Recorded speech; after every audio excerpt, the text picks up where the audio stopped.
Lepo pozdravljeni na še enem ponedeljkovem srečanju. Tokrat ne s Konjskega vrha, ampak iz Šmarja pri Jelšah. In tole snemava pred srečanjem v živo. Ja. Namreč z oktobrom začenjamo tudi ponedeljkova srečanja v živo, enkrat mesečno in danes je prvo. Pa mogoče za začetek, da te izzovem tako nekaj misli v 2 stavkih, kaj bo tista tema naših letošnjih srečanj? Ja, prebujevalna bo, ne? To, kar prebuja človečnost, kar nas prebuja kot osebnost, kar nas prebuja za večjo kvaliteto v medsebojnih odnosih. Na kratko povedano, 8 srečanj, Ja. 8 srečanj z raznolikimi poudarki, ampak v glavnem v tej smeri. Za prebujenje človečnosti, zavesti, za vse tisto, zaradi nam bo življenje bolj zanimiva priložnost. Ne? Praviloma vsaki drugi ponedeljek v mesecu ob 6. zvečer v našem kulturnem domu, v knjižnici. Tako da je to še eno povabilo, da vsi, ki ste blizu, lahko pridete in se nam pridružite. Za vse tiste, ki ste pa bolj oddaljeni, pa ohranjamo tudi naša srečanja na spletu. In danes bova spregovorila o knjigi, ki je še nimava tukaj, ampak je tale, ki pa je tukaj, je pa predhodnica. Res je, ja. Te najnovejše, ki kdaj prihaja iz tiskarne? Ja, zdaj, ko nas gledate, je že prišla iz tiskarne. Midva, ko to snemava, še ni. V soboto je bila, moram zdaj reči, predstavitev na Sevniškem gradu v Lutrovi kleti. Ja, je naslednica te knjige, to je knjiga v znamenju Oriona. Ko sem bival v Jurkloštru, sem po slučaju, ki gotovo ni bil slučajnost, ker je bilo preveč slučajev, da bi bila slučajnost, naletel na 3 griče, obdane povezane z zidovjem. In ker me je od nekdaj zanimala astronomija in pa stare civilizacije, sem se takoj spomnil na Ščečin pri Baltiku, pa še na mnoge lokacije, ki takšno postavitev povezujejo z odsevom Orionovega pasu v zemeljski prostor. In sem seveda, ker ni bilo nobene profane razlage, gre pa za očitno megalitsko strukturo, ni bilo nobene profane razlage, sem seveda povezal to z Orionovim pasom. Potem je bil kakor slučaj, da so tam kopali za vodovod pod tem Orionovim pasom. In ko so kopali, so kakšen meter pod humusom naleteli na približno 3 metre širok megalitski zid. In seveda se je postavilo vprašanje, kaj pa, če ne gre zgolj za Orionov pas, če gre za celoten Orion. In je, ne? Kakor na nebu, tako na zemlji. Ampak se veš, ne? Potem tista misel, ja, se pri nas pač ne more biti, čeprav vemo, ne? Da je megalitska kultura, to je kultura velikih kamnov, zaznamovala, dejansko bi lahko rekli, ves svet, da so izjemna najdišča južno od nas, severno od nas, tudi naš prostor ni ta civilizacija prestopila, ampak kljub temu dvom, ne, se ne more biti, mi majhna Slovenija, pri nas pač nič ni, ne, ampak potem, ko so že ljudje videli, da me zanima nenavadno, so me upozorili na nenavadne strukture, ki so jih sami opazovali. Ponavadi gre to na področju, ki je zaraščeno, ker gre pač za kamnite gmote, za kamnite strukture. In potem so mi pokazali izjemne grebene, megalitske grebene, očitno zidovje megalitsko, ki je nakazovalo dejansko udejanjalo v zemeljski prostor moč ozvezdja Bika. Ta prostor, na katerem je to ozvezdje, je veliko približno 3x4 km, vsekakor obvladljivo, ker določena ozvezdja zasedajo mnogo večji prostor. In je Bik, ozvezdje Bika, točno kakor na nebu, tako tudi na zemlji. Ne? Dvojno rogovje, Bikovo oko, zopet grebeni, plejade, vse še stoji. Oziroma stoji, je v ruševinah, ampak potem si pa nisem mogel več reči, ja, ni, ne, ampak je raziskovalna žilica šla naprej. To je 15 let intenzivnega raziskovanja v vsakem prostem času, bi lahko praktično rekel. In potem je po božji previdnosti ali pa ne vem, neki višji previdnosti me tudi škof selil po celem tem področju, torej Razbor, Jurklošter, Prevorje. Očitno sem moral pregoreti, da sem eno leto živel potem v župniji Prevorje. Tam je bilo veliko več časa, tudi več časa za raziskovanje. Ja, to je pa zdaj sad, ta knjiga, Kakor na nebu, tako na zemlji, zvezdne poti je njen naslov, je pa sad tega raziskovanja. In prikazuje to mitsko postavitev, mitološko postavitev teh megalitskih struktur, ki odsevajo nebo v zemeljski prostor med Savinjo in Sotlo severno od Save. Ves ta prostor je v globalnem pomenu zgolj Orionov pas.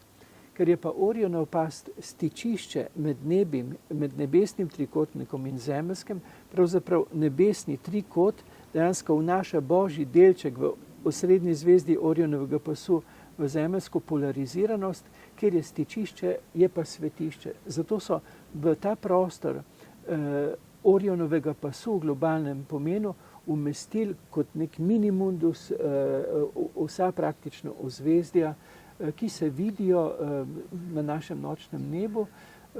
Še več, reka Sava predstavlja veliko ozvezdje vodne kače.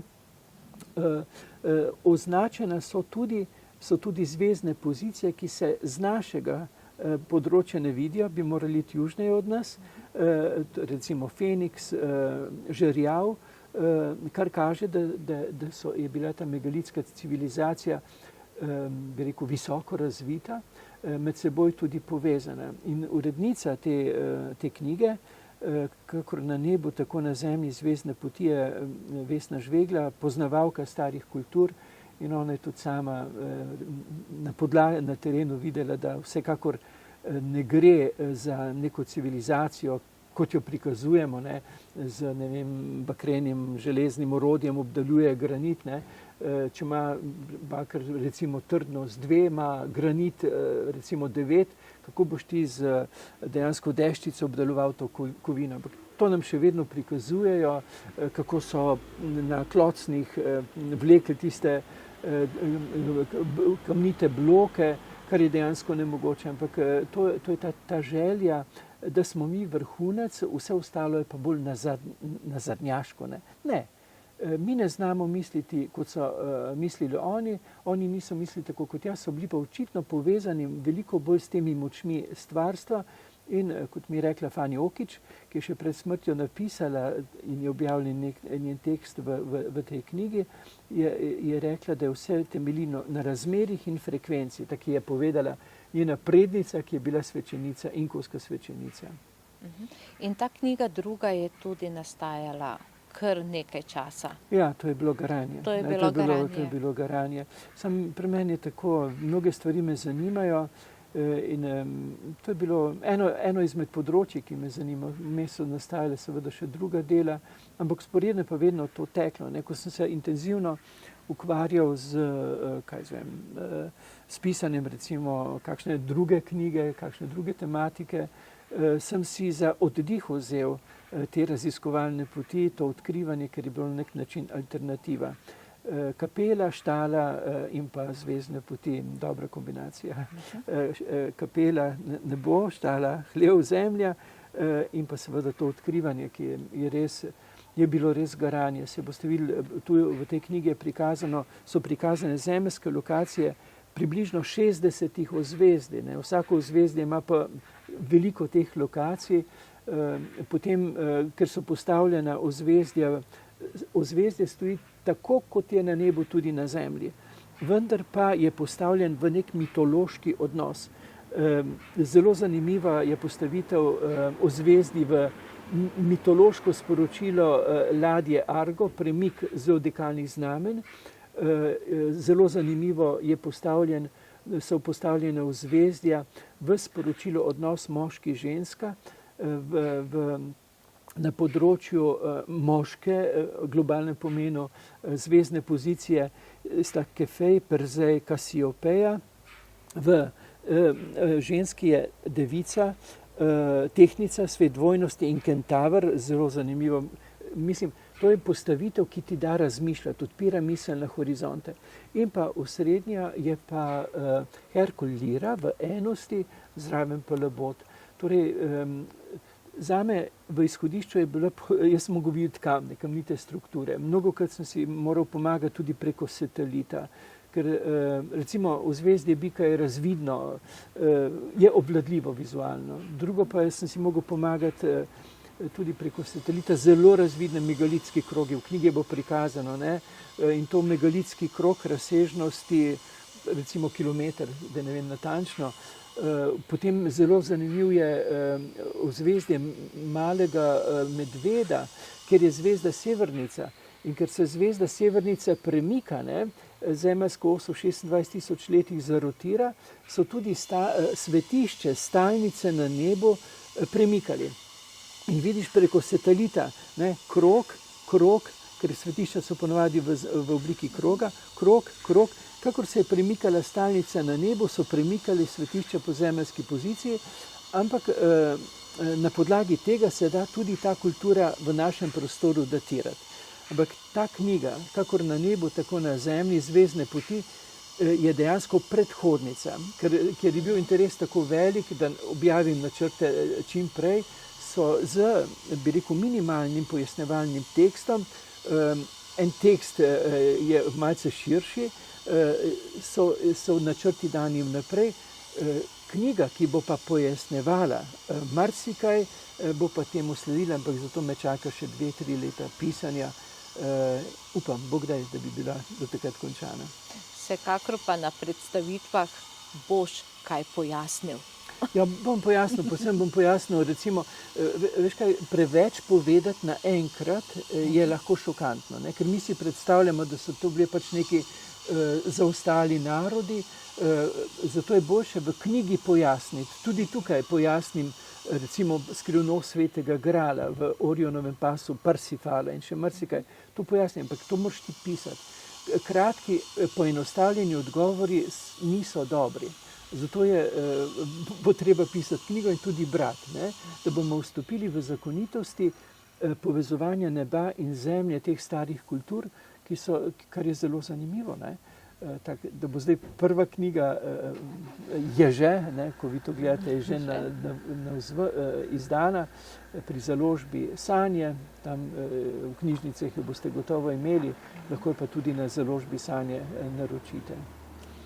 Ni draga, ker dejansko to je bilo veliko volonterskega, sam ne jemljem honorarjev, to je bilo raziskovanje 15-letno, se odpovedujem vsemu, urednica se je vsemu odpovedala, lektorica se je odpovedala, tako da je knjiga, kljub temu, da je barvna, da je kar, bi rekel, bilo zahtevna postavitev, je po dostopni ceni. Tako da brati moramo. Ja, brati moramo. In opazovati. Ja, midva bova šla zdaj kmalu v dvorano na srečanje. Mi moramo dejansko, rabimo material za razmislek, ne? In brez branja, brez starih modrecev, brez pisateljev, ki ti dajo misli, tudi leposlovnih pisateljev, recimo, ne? Včasih je, recimo, sam osebno mi je ljubo vzeti v roke kakšnega klasika, ker stopiš v zgodbo, ki ni preobremenjujoča, misli zgoščene, pomenljivi misli niso prezgoščene, ti pa da, ko teče zgodba, pripoved, ne, ob kateri se počutiš lahkotno, prijetno, tu pa tam ti pa ponudi miselni cukrček, ne. Včasih pa smo bolj spočiti, takrat si pa vzamemo tudi, priporočam stare modrece, ne, ker ti stari modreci nam dajo misliti. Pogosto moderni filozofi pišejo tako, kako, torej v načinu, kako naj bi mi mislili, ne. To pa je dejansko ukalupljanje, potem spadaš v to smer filozofije ali drugo smer ali tretjo smer. Stari modreci pa niso novačili, ampak so odpirali misel. Zato stavim predvsem na stare modrece, ki so tudi meni odprli mnoge uvide glede slepih ulic našega časa. In ti večeri, ki postajajo vedno daljši, so kot naročeni. Ja, je čisto vprašanje, ali bom Zadržbo. izgubil čas v nečem, kar dejansko je neka plehkost, mi nič ne pomeni, ali pa bom vzel v roke knjigo, če sem utrujen, neko leposlovje, če pa zmorem, pa tudi kaj bolj zahtevnega, kar odpira misel v nadaljnost, ne, v prebujeno človečnost. Odločitev je vsekakor na nas vseh. Ja, odločitev je na nas, ampak čas, v katerem živimo, kliče k prebujenemu razumu slehernika, ne? Ker samo prebujen razum, ki tehta argumente, torej, ko ne mislijo drugi namesto nas in nam govorijo, kako naj mislimo, ampak mi jemljemo pestost argumentov, se ne dovolimo zapreti v nek balonček za ali proti, ne?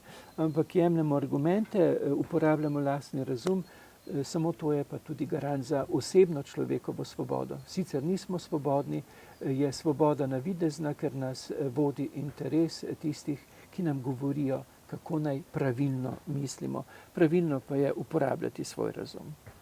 In tukaj narediva piko za danes. Za danes in v 3 pike za prihodnje nadaljevanje. Tako. Srečno. Srečno.